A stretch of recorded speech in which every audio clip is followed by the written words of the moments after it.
There's a story just out tonight. In fact, we mentioned it earlier on NBC Nightly News this evening. It says that Mitt Romney's planned $12 million expansion of his oceanside home in La Jolla, California, includes a car elevator for his four-car garage.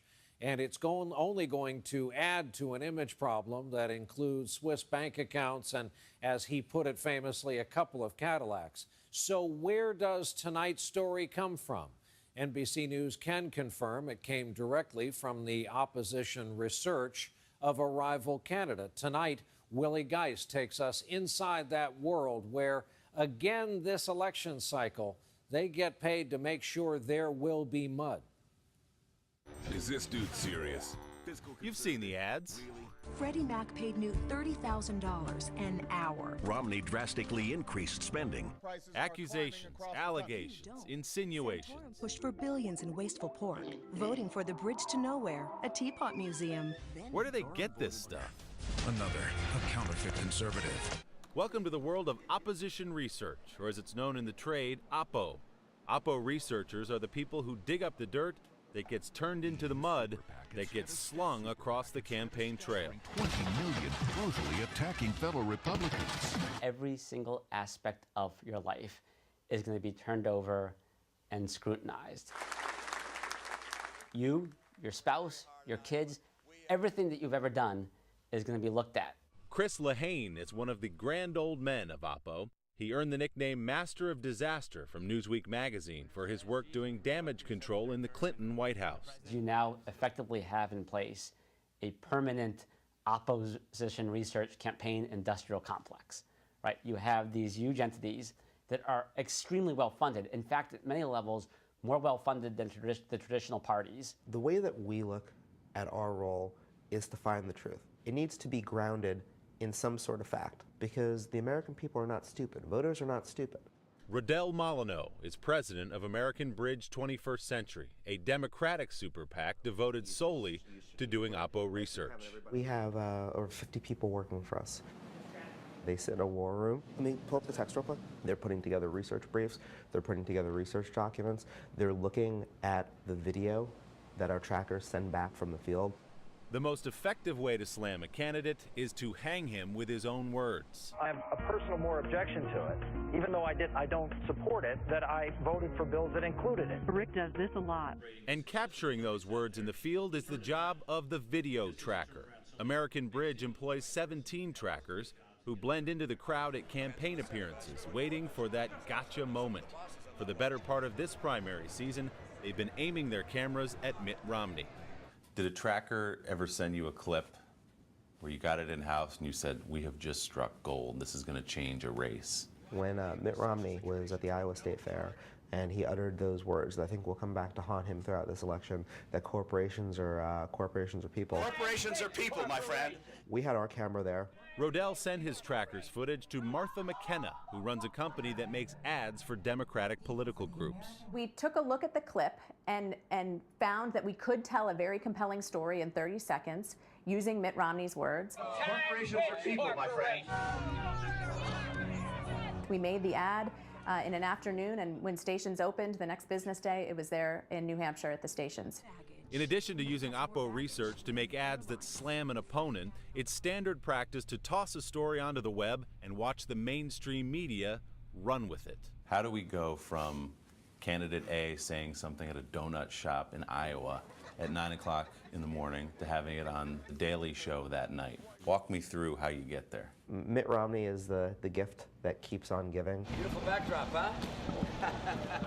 Traveling in South Carolina in January, Romney was answering questions about his taxes when he made a casual aside about income he'd made from speaker's fees. And then I get speaker's fees from time to time, but not very much. American Bridge did the quick math and saw that Romney's not very much added up to nearly $375,000. Not very much. It was posted to the group's website and then tweeted out to the world. The next morning, it showed up on more than 130 newscasts. To have Mitt Romney dismiss a $360,000 wasn't that much chunk. And that night, it ended up on The Daily Show. 375,000 in speaking fees in one 12-month period. Most Americans would think that is a lot of money. Political experts will say you can't win without Oppo. What's the state of the middle class under Obama's leadership? Battling on the conservative side is super PAC American Crossroads. Crossroads GPS is responsible for the content of this advertising. American Crossroads was co-founded by Bush White House veteran Karl Rove. Jonathan Collegio is Crossroads Director of Communications. So how do you describe what you do here at American Crossroads? The process will start through looking at old news stories in a service like LexisNexis, through Google, through voting records. Because a voter is not going to go through all of these data points and decide whether or not they're going to vote for somebody. They need to have it packaged for them. And I think that the packaging of the information is almost as important as the information itself. Nothing beats a good image in a campaign ad, whether you're talking about Michael Dukakis with the helmet on in the tank, John Kerry windsurfing. John Kerry, whichever way the wind blows. Do you have a favorite image, something that swung a race? Probably the most effective negative ad in modern political history was run in the 2002 Senate race in Montana that today is kind of in the Hall of Fame of opposition research. State Senator Mike Taylor. The infamous Mike Taylor ad is built around charges that he abused student loans while running a beauty school in the 1980s.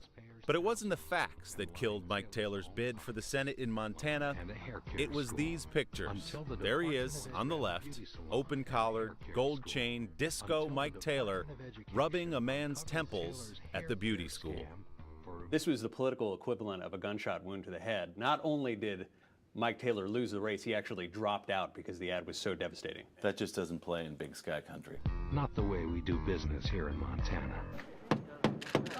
At its most effective, Oppo can combine an image and a fact to undercut a candidate. In the 2008 campaign, when John Edwards was selling himself as a champion of the working man, the Obama Oppo team noticed that images of Edwards' vanity and lifestyle were bubbling up in social media. I feel pretty, oh so pretty.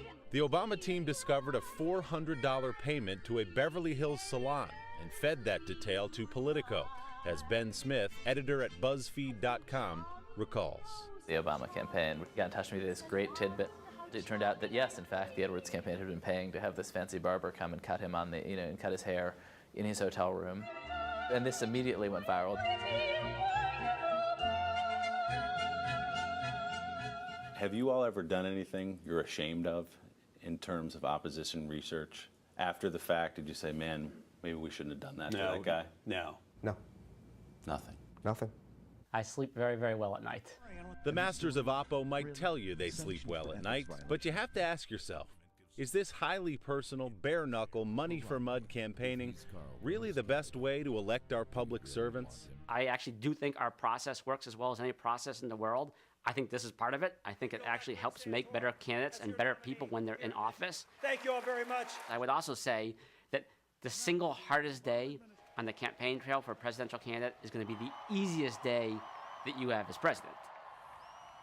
It's the equivalent of political Botox. I've never seen so many faces absent emotion, expressionless, obviously absent empathy. You can't have any and be in this line of work. Take the story where we started tonight, Mitt Romney's house in La Jolla. What do we know about that? They're very businesslike, you're right. They take their jobs very seriously. The story about Mitt Romney and the car elevator is a perfect example of what we're talking about here. It came to Politico, as you pointed out in your lead-in. A source close to NBC tells us it did come from the Democratic side, was leaked to Politico, went up this morning. You will undoubtedly see it on The Daily Show tonight. Mitt Romney, the plans for his expansion of his house in San Diego, with the city of San Diego, somebody went in and got those plans. It included a, quote, car elevator for his 4 cars. And what it does is fit into a narrative. And we saw that in the piece, is what Oppo Research tries to do is build a story, try to define a candidate. And they've done that with Mitt Romney, with a little help from him, by the way, from things he said on the campaign trail. Willie Geist, thank you very much. One of these days, you're going to cover a happy topic again. Next week. Thanks.